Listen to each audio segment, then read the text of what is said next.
The Italian Wine Podcast is the community-driven platform for Italian wine geeks around the world. Support the show by donating at ItalianWinepodcast.com. Donate €5 or more and we'll send you a copy of our latest book, My Italian Grape Geek Journal, absolutely free. To get your free copy of My Italian Grape Geek Journal, click Support Us at ItalianWinepodcast.com or wherever you get your pods.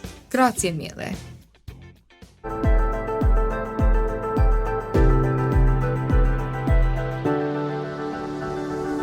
Welcome to the Italian Wine Podcast. I'm Cynthia Chaplin, and this is Voices. Every Wednesday, I will be sharing conversations with international wine industry professionals, discussing issues in diversity, equity, and inclusion through their personal experiences working in the field of wine. If you enjoy the show, please subscribe and rate our show wherever you get your pods.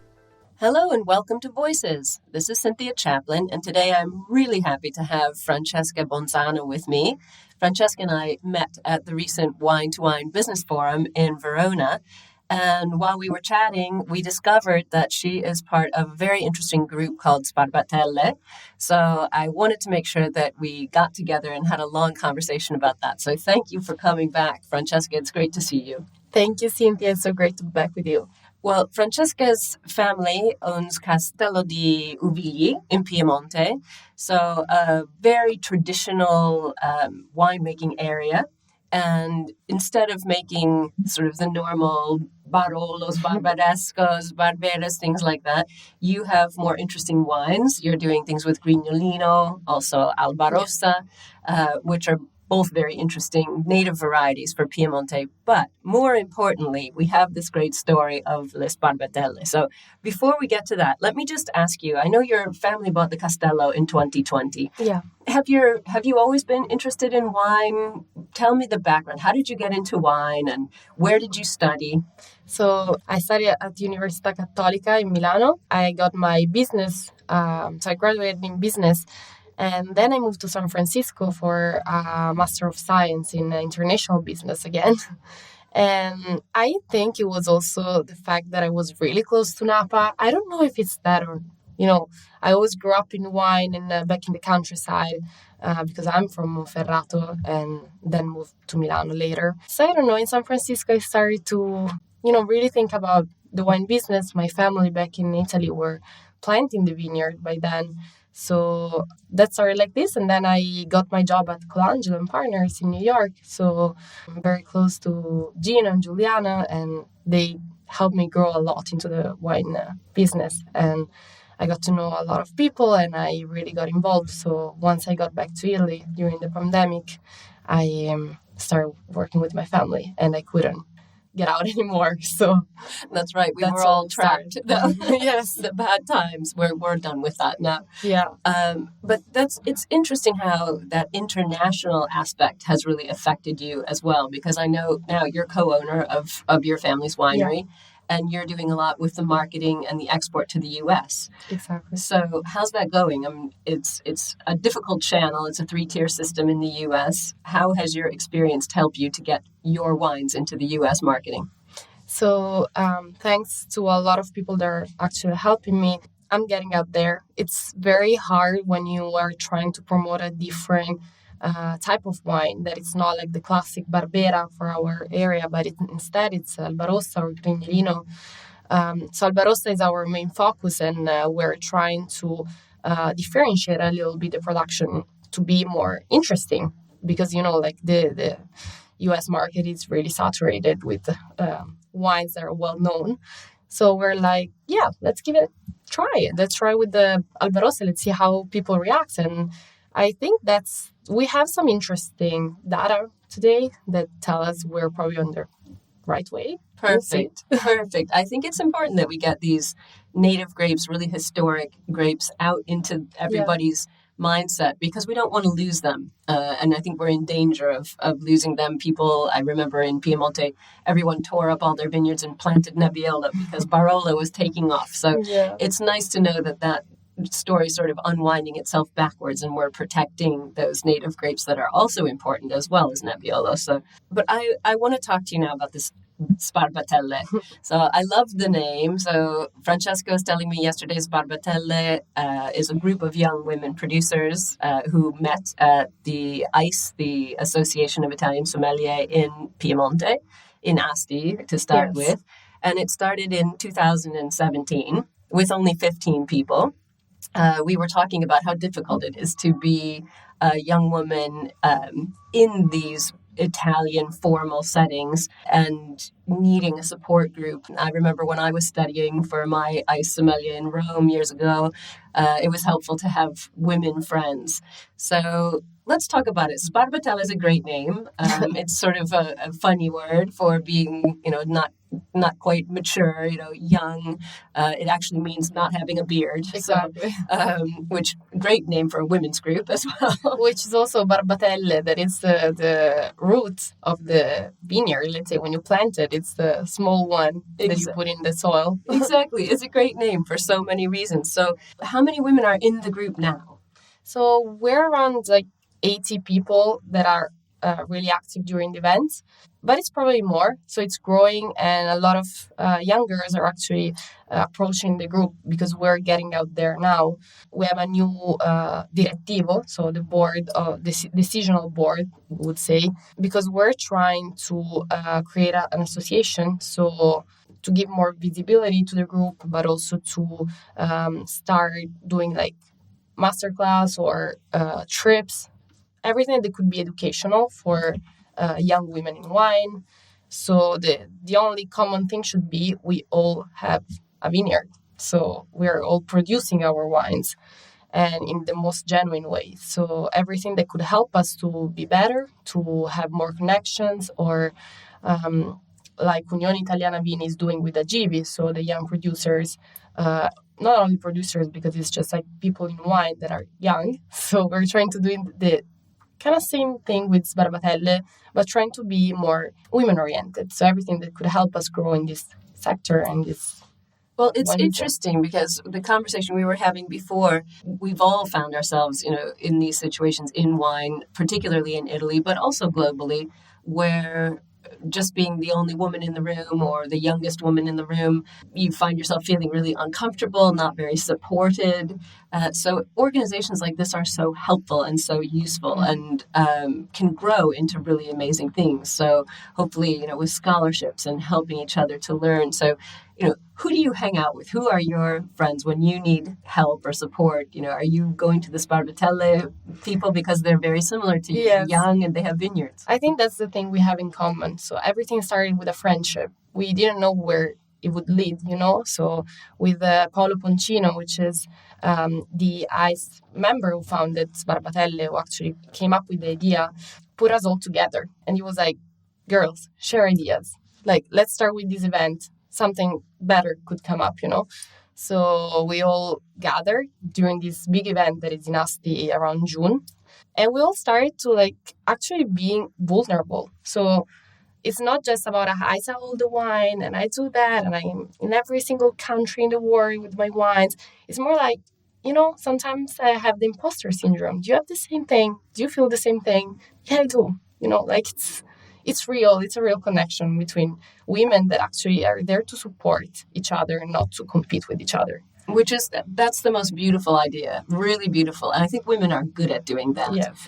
Really not trying to steal each other's market or each other's ideas, but really supporting each other and helping each other to grow. So that's the common denominator of Sbarbatelle, the main one. The thing that we're all kind of the same, let's say, about talking about values, like human values.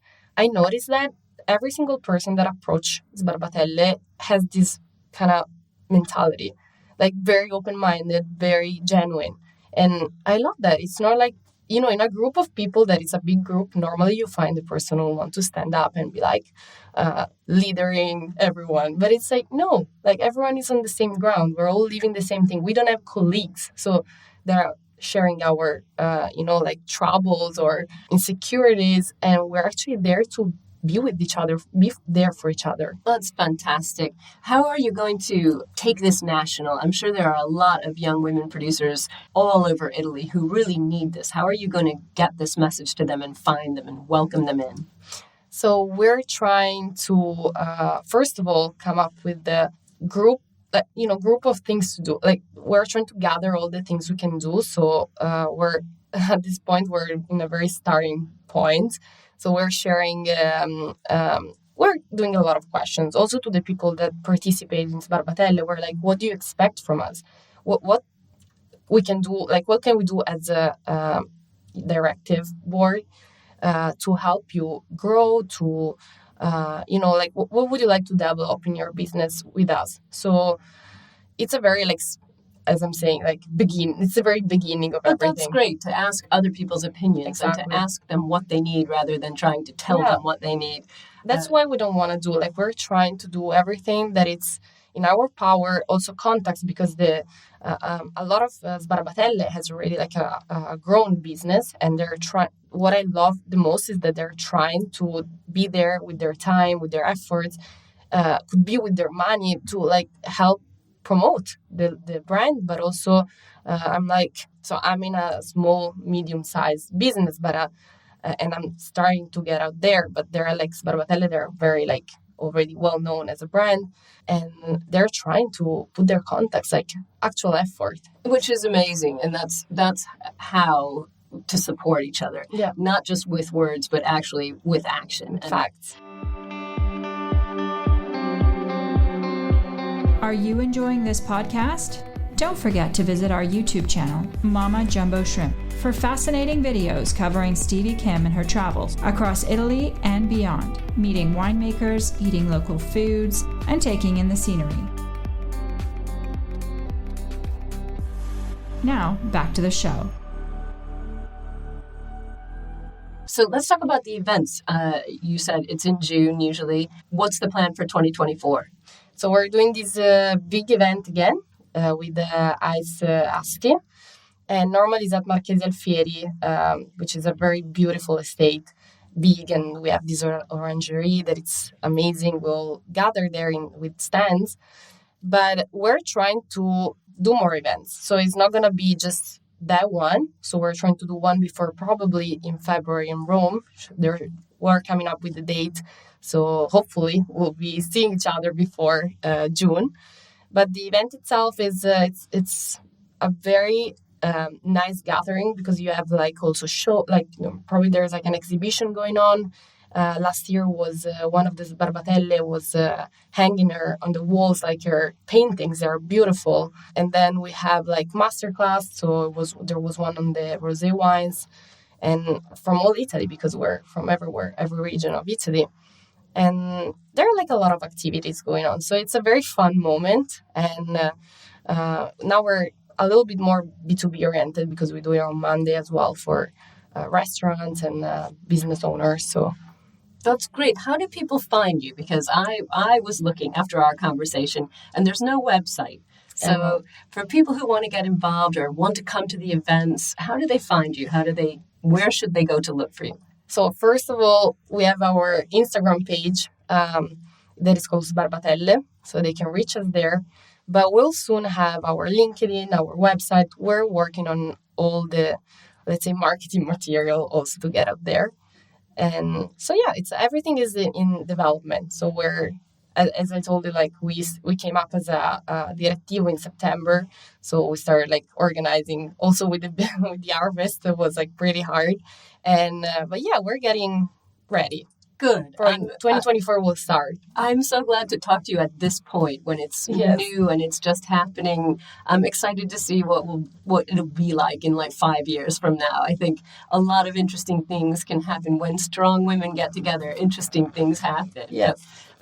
We'll go back to this podcast to see what the development is. Exactly. We'll do take 2 in a couple of years. Yeah, we'll also accept ideas. So everyone who will listen to us now will probably contribute to the creation. Exactly. Well, I wanted to ask you some thoughts while I've got you here. First of all, who's been important to you as a mentor? Who, as you've been coming up and into wine, and as you said, imposter syndrome is a thing. It really is. So I know I've needed a mentor from time to time. And who has been yours? So I would say I had a lot of mentors. I probably started with my dad. I have a very close relationship to my dad. And he taught me a lot of things about business. But that should have been translated to the wine industry, because my dad is not in the wine industry, so it's not a commodity kind of business, so it's very different. But I think the thoughts and lesson he had for me, they were very valuable. And then back in the world of wine, I think my first job in New York with Gino Colangelo he is still today a mentor to me, and he's actually helping me out a lot. But I think I had many. My mom as well, so I don't want to tell. No, of course. But it's I have a lot. A lot of people help me out during this. That's good. And I think being open to having help, sometimes people are afraid to ask for help. And I think that's one of the most intelligent things anyone can do, is to say, hey, I need help, and find someone who can help you. I do it all the time. I ask so much for help. Like I never want to do things on my own. Also, my sales manager who works with me, Nicola, he's a great and valuable resource today in the business, in our business. And yeah, so I think I have a lot of people to thank for. That's good. That's good. Well, we're talking about young women and things, and you are young. You're only 29. So I'm just wondering how you feel about this whole issue. We talk about it a lot, we read about it a lot, that young people are not drinking wine. And particularly in foreign markets, and in the U.S., there's a move towards low alcohol, no alcohol, different kinds of drinks. People are very concerned about potential health issues. This is a very hot topic and debated whether or not wine is going to have to carry health warnings. We won't go into that, but I'm just wondering how you feel about getting young people and people new to the wine industry into wine and drinking wine, tasting it, trying it, and learning about it. How can we do that effectively? So I believe that wine is itself an experience, shouldn't be classified as something we just drink. And what we're trying to do at the winery too is trying to put them in the situation where they live the environment. So what we do is create also the biodiversity. So we have bees, and sometimes drinking wine at the winery is, let me take you for a visit and let's see everything. Let's see the surroundings. Let's see the vineyards. Once they finish the tour, they get to the winery and they're like, I really want to taste this wine. I really want to try what I saw. I want to touch it. I want to taste it. So, and we have a lot of young people that actually come to do that. So I think that's the most interesting. We have to create the environment for them to love wine, not just promoting and do marketing. There will be more, I want to touch this, I want to see this. I think that's really important. I know, especially with just young people in general are much more concerned now about what they're eating, what they're drinking. Exactly. Is it organic? Is it sustainable? Is it in plastic? All of these sorts of things. So creating an environment that is attractive and makes them feel attached to the wine is interesting too. And then I think, being able to talk about these other issues, packaging and things like that, is that something that you're looking at too, to bring more young people on board? Yes, 100%. Also the fact that sometimes a lot of people talk about organic or, but sometimes people want to see facts. I know we do certifications to prove that we're doing the right things, but it's a certification. It's it's a stamp on the bottle. So once they come in, they really want to touch it. They really want to see it. What are we doing that is different? So it's not more about the story of the family or the state, which is beautiful. Sometimes in Italy, we have such an amazing heritage. But I want to do something more. So that's why we put bees and we put flowers. We have different cultivations, not just the vineyard. And should be actions. They should see the action to do better. And that's what young people do. I'm a millennial, so sometimes we're still more into marketing, but people of my sister's age, they really want to touch what they drink, what they eat. They really want to know what's behind it. That is so interesting. I hope that everybody's listening is paying close attention to this, because you know what you're talking. Having younger siblings and young friends as well. But also being in the wine industry, you know what people are looking for. So where do you see yourself in about 5 years from now? Oh, I'm scared. Don't be scared. I'm scared because I see myself as what I think, like, I'm gonna be very transparent. I want to be inspired. I want to inspire people. Like, I want to do the right thing. I want to tell people not what to do, not what to feel like, but I want to be the example of my, like my past experience.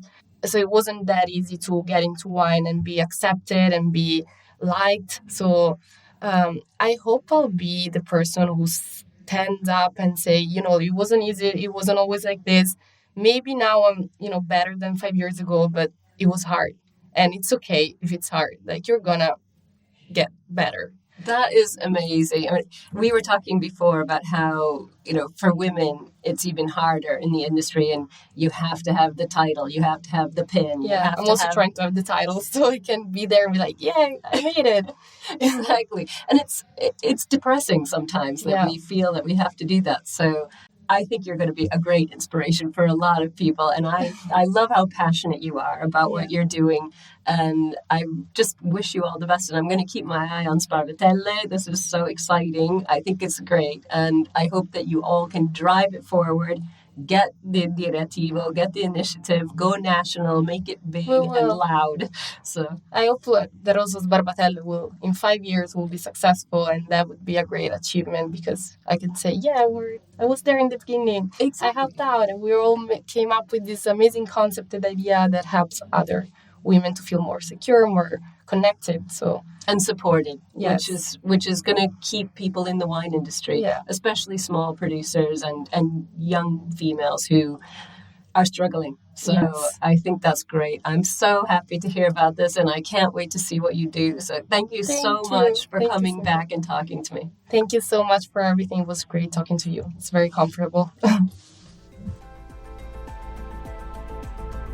Thank you for listening, and remember to tune in next Wednesday when I'll be chatting with another fascinating guest. Italian Wine Podcast is among the leading wine podcasts in the world and the only one with a daily show. Tune in every day and discover all our different shows. You can find us at ItalianWinePodcast.com, SoundCloud, Spotify, Himalaya, or wherever you get your pods.